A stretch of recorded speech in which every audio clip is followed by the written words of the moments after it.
What are the different money laundering methods? Money laundering is a means of storing or transporting money while obscuring its true origins.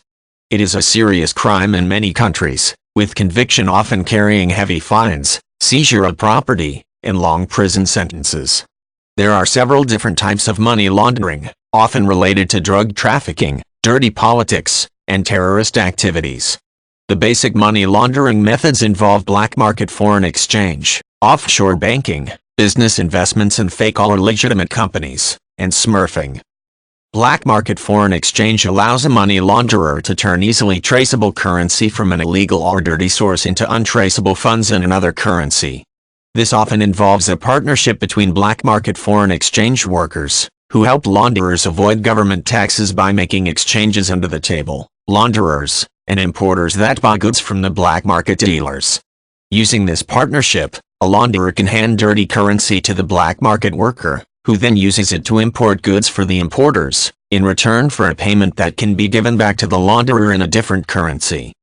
Money laundering methods that use offshore bank accounts are somewhat less manageable, thanks to increased regulations on bank information policies. Traditionally, launderers would invest funds with financial institutions in countries with laws that permit banks to keep records private. The bank might have to report its total holdings to a government, but not give details on which account held which funds, and from what source. With international terrorism becoming a global concern, many offshore laundering havens have cracked down on privacy policies in the 21st century. Smurfing, or structuring, is one of the most common money laundering methods, because it focuses on making funds untraceable through diversification. Many countries have financial regulations that require banks to file a report for any transaction over a certain set amount.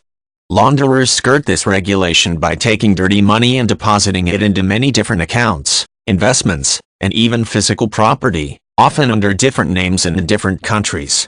By keeping the deposits or purchases below the reporting amount, smurfing money laundering methods can sometimes keep suspicion off a laundering scheme. Money laundering methods sometimes involve investments in fake companies, called shells, or legitimate companies, called fronts. These operations usually involve faking receipts and evidence to record profits for transactions that are actually from funneled laundering funds. Businesses that deal primarily in cash and have a relatively low weekly or monthly deposit level are often targets of laundering.